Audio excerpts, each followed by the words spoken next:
Bhajap parliamentary બોર્ડની બેઠકનો આજે છે બીજો દિવસ। મુખ્યમંત્રી નિવાસસ્થાને આ બેઠક મળી રહી છે અને આજે દક્ષિણ અને મધ્ય ગુજરાત અંગે આ બેઠકમાં ચર્ચા કરવામાં આવી રહી છે। 8મીએ પણ પાર્લામેન્ટરી બોર્ડની એક મહત્વપૂર્ણ બેઠક મળવાની છે અને તેમાં અમદાવાદ અને સૌરાષ્ટ્રની સુનાવણી જો કે હાલ મોકૂફ રાખવામાં આવી છે।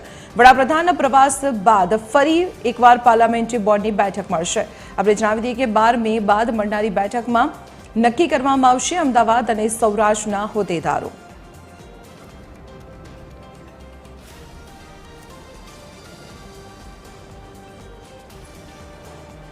ભાજપ પાર્લામેન્ટરી બોર્ડની બેઠકનો આજે બીજો દિવસ છે અને આ બેઠકમાં મહત્વપૂર્ણ ચર્ચાઓ કરવામાં આવી છે। મુખ્યમંત્રી નિવાસસ્થાને આ બેઠક મળી છે।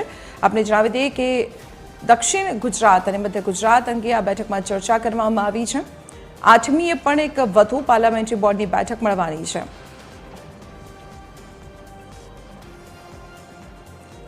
ત્યારે અમારા એસોસિએટ એડિટર સોનલ અણરકર અત્યારે અમારી સાથે જોડાયેલા છે। સોનલ, આખરે પાર્લામેન્ટરી બોર્ડની બેઠક ચાલી રહી છે, આજે બીજો દિવસ, ત્યારે કયા મુદ્દાઓ પર ચર્ચા? જી, મહત્વનું છે કે ભાજપ પાર્લામેન્ટરી બોર્ડની બેઠક ગઈકાલથી શરૂ થઈ છે। 6, 7 અને 8 એમ 3 દિવસ માટે જે આ બોર્ડની બેઠક છે તે ચાલશે।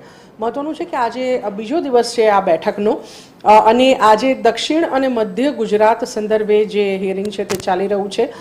મધ્ય ગુજરાત અને દક્ષિણ ગુજરાતના જિલ્લા અને શહેરોની જે મહાનગરપાલિકા, નગરપાલિકા, જિલ્લા પંચાયત અને તાલુકા પંચાયત, આ તમામ સંદર્ભે જે હોદ્દેદારો નક્કી કરવાના થાય છે। મહાનગરપાલિકા વિસ્તારમાં mayor, deputy mayor, standing committee chairman અને જિલ્લા પંચાયત વિસ્તારોની વાત કરીએ તો પ્રમુખ, ઉપપ્રમુખ અને કારોબારી પ્રમુખ સહિતના જે હોદ્દાઓ છે તેના પર નિમણૂકો આપવાની થાય છે ને તે અંતર્ગત નિરીક્ષકો તરફથી 1, 2 અને 3 મે દરમિયાન જે હિયરિંગ છે, જે સેન્સ પ્રક્રિયા છે તે પૂર્ણ કરવામાં આવી હતી અને ત્યારબાદ જે 3 નામોની પેનલ, પ્રત્યેક હોદ્દા માટે 3 નામ, એ પ્રકારે 3 નામોની પેનલ જે તૈયાર કરવામાં આવી હતી તે પેનલ જે અંતર્ગતની જે નામો મળેલા છે તેની સુનાવણી આ જે પાર્લામેન્ટરી બોર્ડની બેઠક મળી રહી છે તેમાં કરવામાં આવી રહી છે। આ 3 નામમાંથી જે એક નામ પસંદ કરવાનું થાય છે તેના પર આખરી મત્તું મારવામાં આવી રહ્યું છે આ પાર્લામેન્ટરી બોર્ડની બેઠકમાં।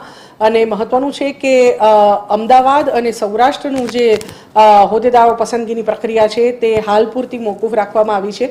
જે પ્રકારે આ 3 દિવસ દરમિયાન મળી રહી છે પાર્લામેન્ટરી, તેમાં નવનિયુક્ત જે નવનિર્મિત જે મહાનગરપાલિકાઓ છે તે અને સાથે સાથે જ અન્ય વિસ્તારના જિલ્લા પંચાયત, મહાનગરપાલિકા, નગરપાલિકા સહિતના જે નામો છે તે નક્કી કરવામાં આવશે। પણ ત્યારબાદ 8 તારીખ બાદ જ્યારે વડાપ્રધાન નરેન્દ્ર મોદી 10 અને 11 તારીખ દરમિયાન ગુજરાત આવી રહ્યા છે ત્યારે તેમનો પ્રવાસ પૂર્ણ થાય ત્યારબાદ એટલે કે 12 તારીખ પછી વધુ એક વખત જે પાર્લામેન્ટરી બોર્ડની બેઠક છે તે મળશે અને તેમાં અમદાવાદ અને સૌરાષ્ટ્ર આ બે મોટા અને મહત્વના જે વિસ્તાર છે તે ગણી શકાય અને તેના સંદર્ભમાં જે નિર્ણય લેવાના છે તે હાલ પૂરતા મોકૂફ રાખવામાં આવ્યા છે। આ બંને જે વિસ્તાર છે તેના સંદર્ભમાં સૌરાષ્ટ્ર અને અમદાવાદ મહાનગરપાલિકા અને સાથે સાથે જ અમદાવાદનો સમગ્ર જિલ્લો કે જેમાં જિલ્લા પંચાયત, તાલુકા પંચાયત અને નગરપાલિકા તમામનો સમાવેશ થાય છે, આ તમામ હોદ્દેદારોના જે નામ છે તે 12 તારીખ બાદ મળનારી પાર્લામેન્ટરી બોર્ડમાં નક્કી કરવામાં આવશે। એટલે કે પાર્લામેન્ટરી બોર્ડની બેઠક જે છે